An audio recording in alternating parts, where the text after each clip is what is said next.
Welcome to my YouTube channel doctor M Kiani.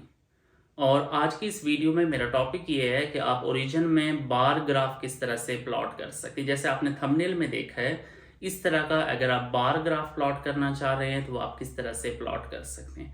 Basically होता ये है कि बाज़ वक़्त आपको रिसर्च पेपर के लिए या थीसिस के लिए आपको बार ग्राफ बनाना पड़ जाता है, लेकिन कुछ लोगों को नहीं आइडिया होता, कोई इतना अट्रैक्टिव ग्राफ नहीं बना सकते, कोई प्रॉपर ग्राफ नहीं बना सकते।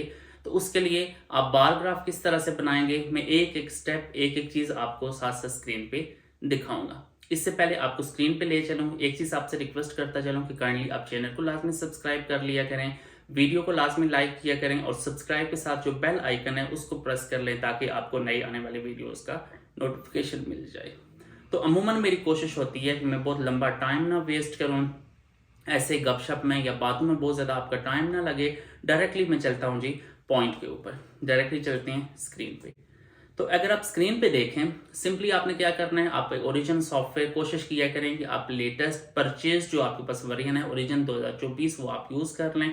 अगर आपको ये वाला वर्जन लेने का मेथड नहीं पता है, अगर आप इसको किस तरह से आपने इंस्टॉल करना है ये नहीं पता, तो इसकी भी वीडियो मेरे चैनल पे मौजूद है, आप उसको देख के तो ओरिजिन आप इंस्टॉल कर सकते हैं। तो ये मेरे पास ही ओरिजिन का लेटेस्ट वर्जन मौजूद है।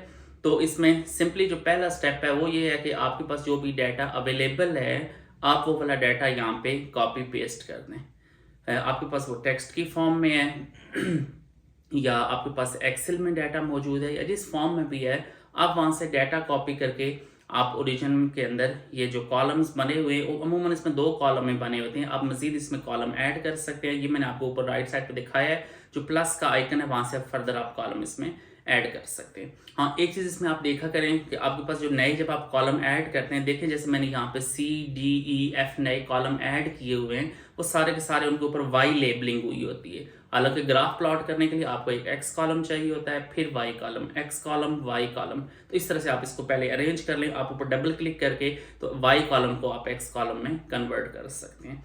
ठीक है जी, ये मेरे पास आ गए 2 कॉलम, मजीद आप यहाँ से आप कॉलम ऐड कर सकते हैं। जब आप कॉलम ऐड करेंगे तो अब आप इसमें यहाँ पे डाटा पेस्ट कर सकते हैं। हाँ, एक चीज़ आप ध्यान में रखें कि आपके पास सपोज एक डाटा है, उसमें एक एक्स कॉलम है, फिर आपके पास वाई कॉलम है, उसके बाद आपने तीसरा कॉलम बनाया हुआ है एरर बार का कि आपके पास एरर कितना है उस मेजरमेंट में। फिर आप उस हिसाब से कॉलम को फिर आप रीनेम कर सकते हैं।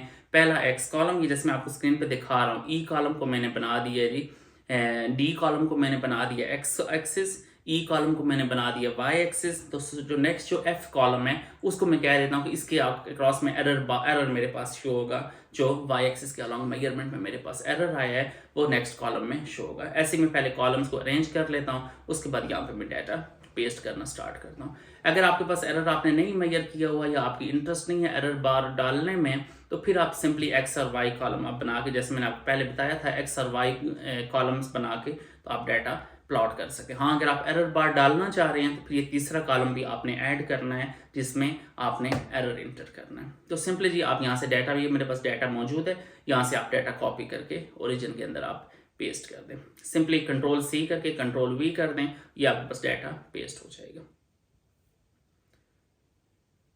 तो उसके बाद अब नेक्स्ट जो है मेरे पास डाटा है, सपोज एक मैंने रीडिंग ली हुई है वो मैंने पेस्ट कर दी है। अब दूसरा जो मेरे पास डाटा है वो मैं पेस्ट कर देता हूँ, और फिर तीसरा डाटा, ये ऐसे मैंने रैंडम सा कोई डाटा लिया हुआ है। आपके पास जो भी डाटा मौजूद है, बेशक वो XRD का हो, हार्डनेस का हो, UV का हो, बट जो भी डाटा हो, आप सारा डाटा आप यहाँ पे पेस्ट कर सकते हैं।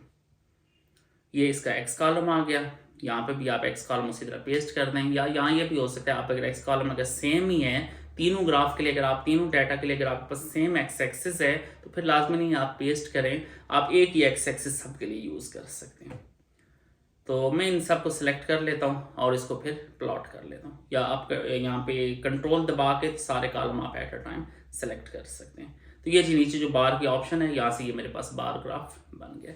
अब फर्दर इसमें कुछ सेटिंग है, ये तो आ गया एक तरीका कि आप इस तरह से, अगर आप स्टैंडर्ड डेविएशन से आपने मेजरमेंट के दौरान एरर लिया हुआ है, अगर आपने मेजरमेंट के दौरान आपने एरर मेजर किया हुआ है, सपोज करता हूँ एक दफ़ा आप कोई लेंथ मेजर कर रहे हैं 45 आ रही है, दूसरी दफ़ा आ रहे हैं 48 आ रही है, पर तो उसमें 3 उसमें एरर है। आप 3-4 दफ़ा आप मेजरमेंट लेके उसमें एरर आ रहा है आपके पास 3, तो वो तो आपके पास कैलकुलेटेड एरर आ गया ना। उसके अलावा एक और तरीका भी है, आप एरर इसमें डाल सकते हैं by using the percentage error, वो मैं आगे चल के आपको दिखाता हूँ। अभी आप इसमें देखें थोड़ा बहुत आप इसमें सेटिंग कर सकते हैं। अगर आप ग्रुप में जाएं वहाँ पे अगर आप इसको इंडिपेंडेंट कर दें तो आप इसके कलर्स वगैरह आप इसको इंडिपेंडेंटली चेंज कर सकते हैं। तो एक एक कॉलम का अगर आप कलर चेंज करना चाह रहे हैं तो एक कॉलम को सिलेक्ट किया, वहाँ से उसका कलर आप चेंज कर दें। वहाँ से ये नीचे इसका पैटर्न है, डिफरेंट इसमें पैटर्न्स हैं, आप डिफरेंट इसमें पैटर्न भी यूज़ कर सकते हैं। जैसे मैंने ये वाला पैटर्न अभी इसमें चेंज किया है, ऐसे ही आप डिफरेंट इसमें कलर अप्लाई कर सकते हैं। कोई और आप कॉलम सेलेक्ट कर लें। अगर इसके आप एरर बार के ऊपर क्लिक करें तो एरर बार की यहाँ से आपके पास सेटिंग खुल जाएगी। डायरेक्टली आपने एरर बार के ऊपर क्लिक करना है, मतलब बार के ऊपर नहीं बल्कि ऊपर जो एरर लगा हुआ है उसके ऊपर क्लिक करें तो आप एरर की जो प्रॉपर्टीज़ हैं, एरर बार की जो प्रॉपर्टीज़ हैं वो आप मॉडिफाई कर सकते हैं। तो सिमिलरली कोई और कॉलम आप सेलेक्ट करके उसकी भी आप प्रॉपर्टीज़, उसका कलर, बाकी चीज़ें भी आप सारी मॉडिफाई कर सकते हैं। अब दोबारा मैं जाता हूँ, दूसरा जो मेथड मैंने आपको बताया है कि अगर आपके पास सपोज जो मेरे पास कैलकुलेटेड एरर है वो मैं डिलीट कर देता हूँ। मुझे जस्ट रफली ये आइडिया है कि मेरी जो मेजरमेंट है उसमें इतने % एरर है, मतलब मेरे पास जो रीडिंग मैंने ली हुई है उसमें 3% एरर है या 5% एरर है। मैं डायरेक्टली परसेंटेज एरर इसमें ऐड कर सकता हूँ। इंसर्ट में जाएं, यहाँ पे एरर बार्स में जाएं, एरर बार्स पे आप एक दफ़ा क्लिक करेंगे, आपके पास ऑप्शन आएगी कि आप स्टैंडर्ड डेविएशन एरर लेना चाह रहे हैं या परसेंटेज एरर। अगर आप परसेंटेज एरर डालना चाह रहे हैं तो सिंपली यहाँ पे 3% लिख लें, 5% लिख लें, जो भी आपकी मेजरमेंट में एरर है वो आप लिख के आप ओके कर दें तो ये आपके पास ही डायरेक्टली एरर बार लग जाएंगे। अब एक कॉलम पे लग गया, एक वैल्यू पे लग गया, दूसरी पे किस तरह से लगाना है, आप एक दफ़ा क्लिक करेंगे तो ये वाले सारे कॉलम सेलेक्ट हो जाएंगे। देखिए अब मैंने ग्रीन वाले पे क्लिक किया, ग्रीन वाले पांचों कॉलम सेलेक्ट हो गए हैं। अब आप दोबारा इंसर्ट पे जाएं, एरर पे जाएं तो दोबारा आप एरर बार इसमें भी लगा सकते हैं। नेक्स्ट अब आप जाएं तीसरे कॉलम पे और इसकी भी खैर आप प्रॉपर्टीज चेंज कर सकते हैं। डायरेक्टली आप एरर बार के ऊपर क्लिक करें तो वहाँ से आप इसकी प्रॉपर्टीज को चेंज कर सकते हैं। अब तीसरे कॉलम पे मैं गया, वहाँ पे इंसर्ट पे गया, एरर बार पे गया तो यहाँ से आप इसमें तीसरे कॉलम पे भी एरर बार लगा सकते हैं। तो मैंने खैर अपनी तरफ से कोशिश की है एक एक स्टेप आपको साथ साथ स्क्रीन पे सिखाने की, एक एक स्टेप आपको साथ साथ स्क्रीन पे समझाने की। स्टिल अगर आपको किसी भी किस्म की कोई कन्फ्यूजन हो, आपको कोई इश्यू हो तो आप नीचे कमेंट सेक्शन में आएँ। आप देख सकते हैं मेरी तमाम वीडियोज़ के ऊपर जो भी कमेंट्स हैं, तकरीबन हर एक कमेंट का मैं प्रॉपरली रिस्पॉन्ड करता हूँ। तो आप नीचे कमेंट सेक्शन में आके आप बता सकते हैं आपको कहाँ कहाँ पे इशू आ रहा है। जो भी आपको इशू हुआ मैं आपको प्रॉपरली रिस्पॉन्ड करूँगा। Thank you so much. अल्लाह हाफिज़।